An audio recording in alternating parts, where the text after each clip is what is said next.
छोटे से गांव सीतापुर में दो भाई रहते थे, मोहन और सोहन। मोहन बड़ा भाई था। वो बहुत चतुर था, लेकिन उसके स्वभाव में लालच और चालाकी भरी हुई थी। वहीं छोटा भाई सोहन बिल्कुल उसके उलट था। सोहन बेहद सीधा सादा, मेहनती और ईमानदार था। दोनों भाइयों के माता पिता अब इस दुनिया में नहीं थे। पिता के जीवित रहते हुए दोनों भाई एक ही घर में प्रेम से रहते थे।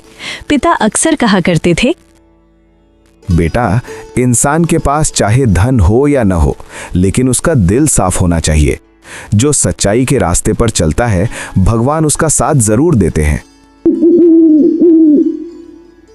लेकिन पिता के जाने के बाद धीरे धीरे सब कुछ बदल गया। मोहन ने घर और खेतों की सारी जिम्मेदारी अपने हाथ में ले ली। वो बाहर लोगों के सामने तो बहुत अच्छा बनता था, लेकिन अंदर ही अंदर वो चाहता था कि सारी संपत्ति उसी की हो जाए। एक दिन सुबह का समय था। सोहन अपनी पत्नी सीमा के साथ बैठकर रोटी खा रहा था। तभी अचानक मोहन वहां आया। मोहन ने ऊंची आवाज में कहा, अरे सोहन, तू यहाँ आराम से बैठा खाना खा रहा है और उधर खेत में मजदूर कम पड़ गए हैं। जल्दी से खाना खत्म कर और खेत पर पहुंच जा और वहां जाकर काम की स्थिति देख। मुझे आज बैंक में थोड़ा काम है तो मैं वहीं जा रहा हूँ, और जल्दी खेत पहुंच जाना, कभी घर पर ही पड़ा आराम फरमाता रहे, ठीक है? सोहन ने तुरंत सिर झुकाकर कहा, ठीक है भैया, मैं बस अभी जाता हूँ, आप चिंता ना करें। मोहन ये सब कहकर वहां से चला गया। उसके जाते ही सीमा गुस्से से बोली, आपके भैया हर रोज आपको ही हर काम में घुसा देते हैं। खुद कभी किसी काम को हाथ नहीं लगते और न ही कभी खेत पर नहीं जाते। खुद बस सारा दिन घर में पड़कर आराम करते हैं और तुम्हें हर काम में गधे की तरह लगाकर रखते हैं। ये ठीक नहीं है। कैसी बात करती हो सीमा? वो मेरे बड़े भाई हैं और बड़े भाई पिता के समान होते हैं। उनका कहना मान लेना ही हमारा कर्तव्य है। ये सब सुनकर सीमा चुप हो गई, लेकिन उसके मन में गुस्सा और दर्द अभी भी था।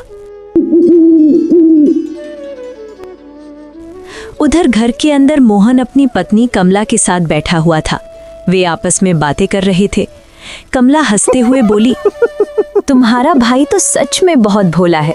तुम जो कहते हो वही कर देता है। बस इसी भोलेपन का तो फायदा उठाना है। अगर वो इसी तरह काम करता रहा तो सारी जमीन और धन मेरा ही रहेगा। लेकिन अगर किसी दिन उसने हिस्सा मांग लिया तो? उस दिन भी मैं उसे खाली हाथी भेजूंगा। मैंने सब सोच रखा है, बस तुम तमाशा देखती जाओ। कुछ दिनों बाद मोहन ने एक नई चाल चली। वो सोहन के पास आया और बोला, सोहन, शहर में हमारा एक पुराना व्यापारी है। उसके पास हमारे बहुत सारे पैसे बाकी हैं। तुम तुरंत शहर जाओ और उससे पैसे लेकर आओ। पर भैया, अब तो बहुत शाम हो चुकी है, मैं सुबह चला जाऊंगा। अरे मूर्ख, अगर सुबह तक का इंतजार किया तो वो भाग जाएगा। तुम अभी तुरंत निकलो। जाओ, जल्दी करो, अब देर मत करो। ठीक है भैया, जाता हूँ।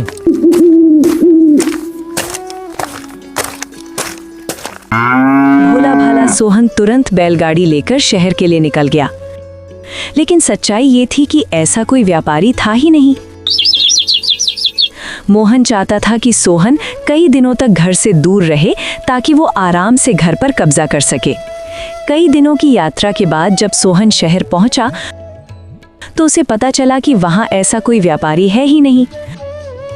सोहन को ये सब जानकर बहुत दुख हुआ। उसे समझ आ गया कि उसके साथ धोखा हुआ है। वो उदास मन से वापस गांव लौट पड़ा। जब वो गांव पहुंचा तो उसने देखा कि उसका सारा सामान उसके घर के बाहर पड़ा हुआ था। सोहन ये सब देखकर हैरान रह गया। तभी मोहन और कमला बाहर आए। अच्छा हुआ तुम आ गए। अब सुन लो, ये घर और जमीन अब सब मेरी है। तुम अपना रहने खाने का ठिकाना कहीं और देख लो और अब दोबारा यहाँ मत आना, समझे? यहाँ अब तुम्हारा कुछ नहीं है। लेकिन भैया, पिताजी ने तो कहा था कि संपत्ति हम दोनों में बराबर बटेगी, क्योंकि हम दोनों भाई भाई जो हैं, और पिताजी की संपत्ति पर दोनों भाइयों का बराबर हक है। वो तो पिताजी ने ऐसे ही कह दिया था, उससे कुछ नहीं होता। कोई कागज वगैरह है तुम्हारे पास या कोई सबूत जिससे ये साबित हो कि आधी संपत्ति तुम्हारी है? नहीं है ना? तो बस जाओ यहाँ से। अगर रहना है तो नौकर बनकर रह सकते हो, नहीं तो यहाँ से जा सकते हो। ये सुनकर सोहन की आंखों में आंसू आ गए। उसने सीमा का हाथ पकड़ा और कहा, चलो सीमा, जहाँ पिताजी की बात और सच्चाई की कदर ना हो, वहाँ रहने से तो अच्छा है कहीं और ही चले जाना। दोनों गांव छोड़कर जंगल की ओर चल दिए। उनके पास खाने के लिए सिर्फ थोड़ा सा आटा और 2 सूखी रोटियां थीं। उन्हें चलते चलते काफी शाम हो गई। तभी उन्हें रास्ते में एक बूढ़ा साधु मिला। साधु बहुत कमजोर और कई दिन से भूखा लग रहा था। वो धीमी सी आवाज में बोला, बेटा, मैं 2 दिन से भूखा हूँ। क्या तुम्हारे पास कुछ खाने को मिल सकता है?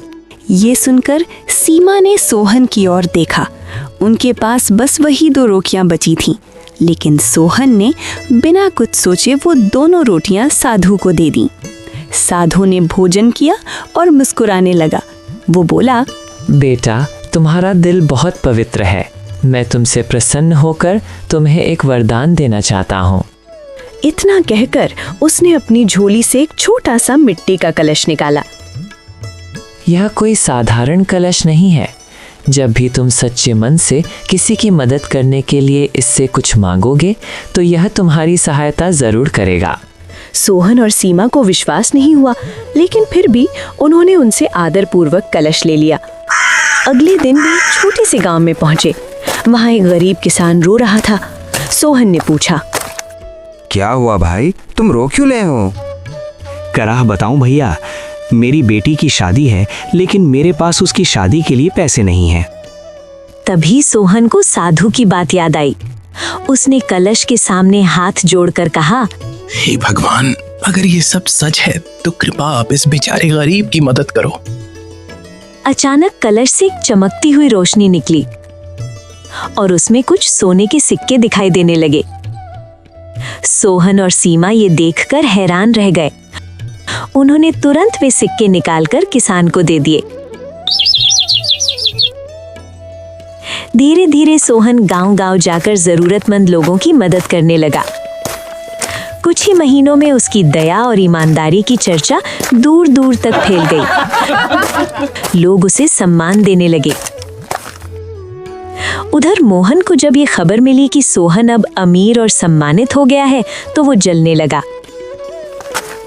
एक दिन उसने चोरी छिपे सोहन के घर में घुसकर वो जादुई कलश चुरा लिया।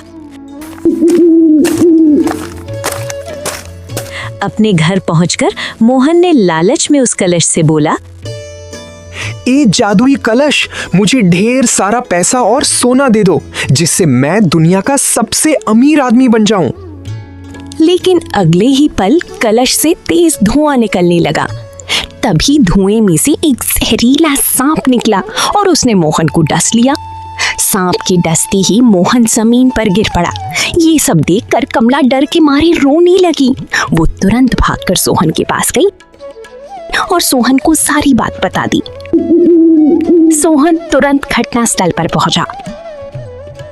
अपने भाई की ऐसी हालत देखकर उसकी आंखों में आंसू आ गए। उसने कलश के सामने हाथ जोड़कर कहा, अगर मेरे दिल में जरा सी भी सच्चाई है तो कृपा मेरे भाई को बचा लो। तभी अचानक वही साधु वहां प्रकट हो गया। साधु मुस्कुराया और बोला, बेटा, ये तुम्हारी अंतिम परीक्षा थी। तुम्हारे सगे भाई ने तुम्हारे साथ इतना बुरा किया, लेकिन फिर भी तुमने उसके लिए प्रार्थना की। तुम सच में एक नेक इंसान हो। इतना कहकर साधु ने मोहन को अपना आशीर्वाद देकर ठीक कर दिया। साधु का आशीर्वाद मिलते ही मोहन पहले की तरह बिल्कुल ठीक हो गया। तब मोहन को अपनी गलती का एहसास हुआ। मोहन रोते हुए सोहन के पैरों में गिर पड़ा। मुझे माफ कर दो भाई, मेरी आंखों पर लालच की पट्टी बंधी हुई थी। मेरे लालच ने मुझे अंधा कर दिया था, जिसके कारण मुझे सही और गलत में अंतर ही नहीं दिख रहा था। पर तुमने फिर भी मेरी इतनी चिंता की। मुझे माफ कर दो भाई। सोहन ने उसे उठाकर गले लगा लिया और माफ कर दिया। उस दिन के बाद मोहन का स्वभाव पूरी तरह से बदल गया। दोनों भाई पहले की तरह फिर से प्रेम से रहने लगे। और सोहन ने जीवन भर उस जादुई कलश का उपयोग केवल दूसरों की मदद करने के लिए किया। कहानी की सीख, मोरल: जो इंसान सच्चाई और दया के रास्ते पर चलता है, भगवान उसकी मदद जरूर करते हैं। लालच और स्वार्थ अंत में इंसान को केवल दुख ही देते हैं। इसी तरह की और मोरल स्टोरी वीडियो देखने के लिए हमारे चैनल को सब्सक्राइब करें। Thank you.